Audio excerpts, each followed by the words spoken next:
Bismillahirrahmanirrahim. Assalamualaikum warahmatullahi wabarakatuh. Bagaimana kabarnya hari ini? Semoga semua dalam keadaan sehat ya. Nah, kali ini berjumpa lagi dengan Ibu Yuli. Nah, hari ini Ibu akan menyampaikan salah satu materi lanjutan dari yang kemarin sudah kita pelajari. Disimak ya. Nah, hari ini kita akan belajar tema 1, hidup rukun, subtema 1, hidup rukun di rumah. Nah, untuk muatan pelajaran kali ini adalah PPKN Kompetensi Dasar 3.1 mengidentifikasi hubungan antara simbol dan sila-sila Pancasila dalam lambang negara Garuda Pancasila, dan KD 4.1 menjelaskan hubungan gambar pada lambang negara dengan sila-sila Pancasila. Nah, untuk tujuan pembelajaran kita hari ini, siswa dapat mengidentifikasi antara sila Pancasila dengan kegiatan sehari-hari. Nah, kemarin kan kita sudah belajar nih tentang Pancasila ya, serta simbol-simbolnya ya. Pancasila itu ada 5, ada yang pertama ketuhanan yang Maha Esa, yang kedua kemanusiaan yang adil dan beradab, 3 persatuan Indonesia, 4 kerakyatan yang dipimpin oleh hikmat kebijaksanaan dalam pemusyawaratan perwakilan, 5 keadilan sosial bagi seluruh rakyat Indonesia. Nah, dari kelima Pancasila ini, Pancasila itu tidak hanya harus kita hafalkan saja ya anak-anak, tapi kita juga harus menerapkannya dalam kehidupan sehari-hari. Nah, sekarang pertanyaannya, mana sih kegiatan kita yang sehari-hari ini menunjukkan bahwa kita itu menerapkan Pancasila? Nah, kali ini kita akan bahas satu persatu ya. Jadi perhatikan baik-baik ya. Nah, kita akan mulai dari sila ke-1 ya. Nah, sila ke-1 tuh bunyinya adalah ketuhanan yang Maha Esa. Berarti sila ke-1 ini berkaitan dengan Tuhan. Bagaimana hubungan kita dengan Tuhan kita. Nah, melalui apa saja sih kita berhubungan dengan Tuhan kita? Nah, ini Ibu akan berikan contohnya. Nih yang pertama, kalau umat Islam itu melaksanakan sholat ya, itu bentuk ibadahnya. Kemudian yang kedua, umat Hindu melaksanakan pemujaan. Kemudian yang ketiga, umat Katolik melaksanakan ibadat sabda ya. Terus yang keempat, umat Kristen melaksanakan kebaktian. Di sini aja Bu contohnya. Oh, ada lagi ya. Terus disimak ya.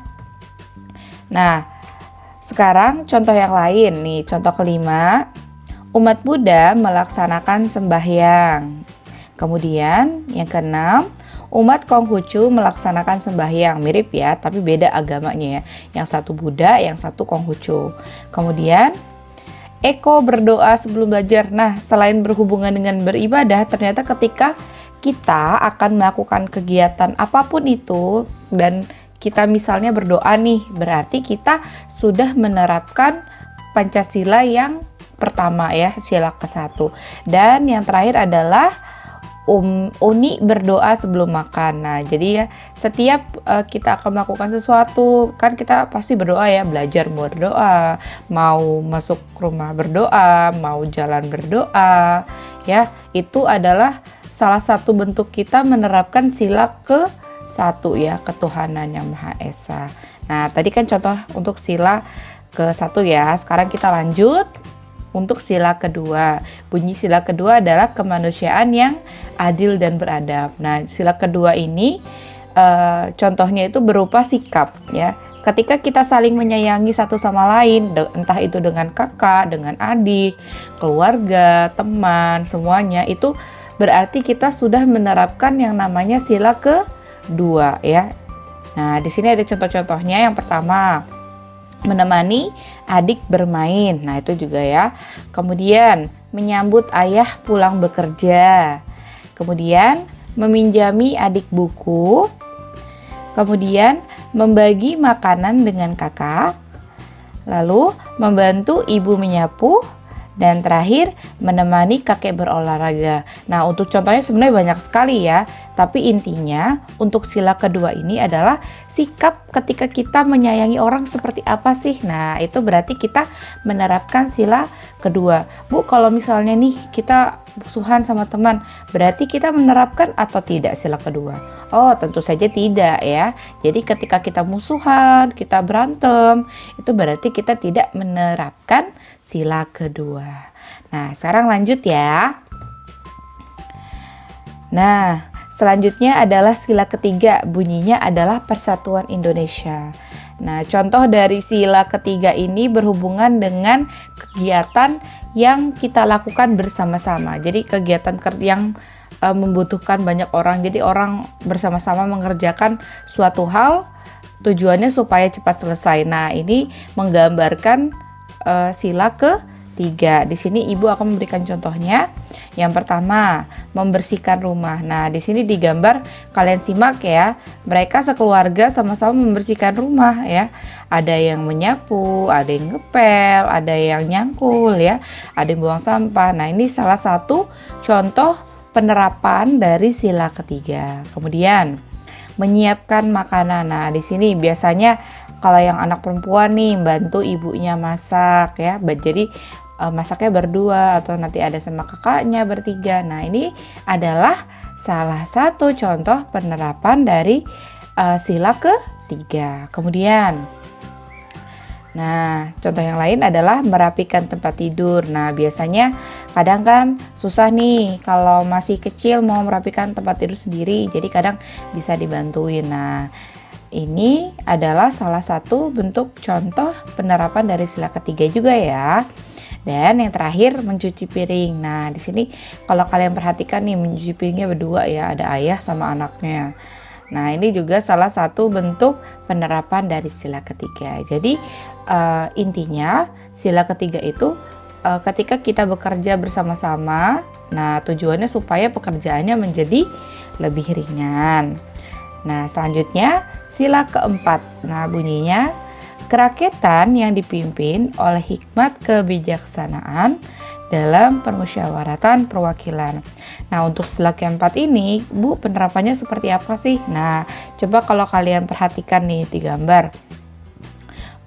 Ada ayah, ada ibu, dan anak. Mereka sedang melakukan musyawarah ya. Jadi untuk sila keempat ini berhubungan dengan musyawarah. Musyawarah itu apa sih, Bu? Nah, musyawarah itu kegiatan. Nah, musyawarah itu artinya adalah ketika kita bersama beberapa orang ngumpul jadi satu membahas suatu masalah ya. Nah, membahas suatu masalah dan mencari solusi terbaiknya seperti apa. Nah, itu namanya musyawarah ya. Nah, ketika kita melakukan hal tersebut ya, melakukan musyawarah, berarti kita telah melaksanakan penerapan dari sila keempat ya. Nah, tadi kalau kita simak di gambar, nah di situ ternyata keluarga Udin itu menyelesaikan masalah dengan cara musyawarah. Kalau kalian perhatikan ada di buku masing-masing ya. Nah, ada di sebuah percakapan di sini. Nah, kalau kalian baca baik-baik di percakapan ini ceritanya itu ayah mau ngajak wisata nih. Mau ngajak wisata Udin, Mutiara, dan Ibu. Nah, tapi mereka bingung nih mau pergi kemana ya. Ada yang si Udin maunya ke kebun binatang, Mutiara mau ke pegunungan. Nah, kalau Ibu sih ngikut aja ya. Nah, akhirnya karena semua maunya beda-beda, maka ayah mengusulkan nih, ayo kita ambil jalan tengah. Bu, jalan tengah itu apa? Jalan tengah itu berarti mencari jalan tengah itu maksudnya solusi. Bagaimana solusinya? Oh, begini saja nih, Mutiara kasih usul. Liburannya minggu ini ke kebun binatang, nanti minggu depan baru kita ke pegunungan. Nah, jadi mereka saling mengemukakan pendapat. Kemudian ayah sebagai pemimpin musyawarahnya juga harus bersikap adil ya. Adil itu nanti berhubungannya dengan sila kelima ya. Jadi mereka musyawarah mencari penyelesaian gimana nih. Jadi kita mau kemana nih liburannya. Nah, Akhirnya ditentukan, akhirnya ketemu nih solusinya disampaikan oleh Mutiara. Nah, ini adalah salah satu bentuk penerapan dari sila keempat ya. Nah, tadi juga Ibu sudah jelasin musyawarah ya. Artinya menyelesaikan masalah secara bersama-sama untuk menemukan mufakat. Mufakat itu artinya penyelesaian ya. Nah, selanjutnya sila kelima, keadilan sosial bagi seluruh rakyat Indonesia. Nah, jadi maksud dari sila kelima ini adalah ketika kita bersikap adil kepada siapapun. Jadi kita tuh tidak pilih-pilih orang ya. Misalnya kita mau temanannya sama yang pintar saja, atau kita maunya temanannya sama yang cantik aja. Nah, itu tidak boleh, berarti kita tidak menerapkan sila kelima. Nah, sekarang contohnya apa saja sih Bu untuk penerapan sila kelima nih? Yang pertama, nih misalnya contoh nih, kalau di gambar sini ceritanya lagi naik bis. Terus ada nenek-nenek nih nggak kebagian bangku. Terus anaknya memberikan jatah bangkunya untuk si nenek supaya bisa duduk. Nah, ini namanya bersikap, contoh juga bersikap adil ya. Karena dia tidak pilih-pilih nih, atau dia tidak egois. Jadi dia ngelihat, oh ada orang nih butuh bantuan saya. Nah, diberikanlah bangkunya ya. Kemudian contoh yang kedua, nah di sini ketika kita berteman itu tidak boleh milih-milih ya. Misalnya, aku nggak mau temenan sama si A, soalnya kulitnya hitam. Aku nggak mau temenan sama ini, soalnya dia suka mukul. Oh, nggak boleh seperti itu ya. Kita tidak boleh yang namanya membeda-bedakan teman. Semuanya harus jadi teman kita ya, mau bagaimanapun teman kita. Nah, itu adalah salah satu contoh penerapan dari sila kelima. Dan yang terakhir, nah di sini berbagi. Nah, kadang kalau misalnya kita berbagi makanan tuh juga termasuk sila kelima ya. Jadi misalnya kita nggak pilih-pilih juga ketika kita mau berbagi sama teman kita. Misalnya nih kita punya donat, teman kita nggak bawa sangu nih ya kan, terus ngeliatin aja. Nah, sebaiknya kita harus membaginya ya. Kita membagi donat kita, itu salah satu bentuk penerapan dari sila kelima. Nah, oke. Sekian dulu penyampaian Ibu mengenai materi PPKN penerapan Pancasila dalam kehidupan kita sehari-hari. Semoga materi yang Ibu sampaikan hari ini semuanya paham ya. Dan yang paling penting adalah kalian bisa menerapkan kegiatan-kegiatan yang tadi sudah Ibu contohkan ya. Kita bisa menerapkan Pancasila tidak hanya kita hafalkan saja, tapi juga kita terapkan dalam kehidupan kita sehari-hari. Nah, kurang lebihnya Ibu mohon maaf ya. Jangan lupa terus belajar dan tetap jaga kesehatan. Wassalamualaikum warahmatullahi wabarakatuh. Sampai jumpa.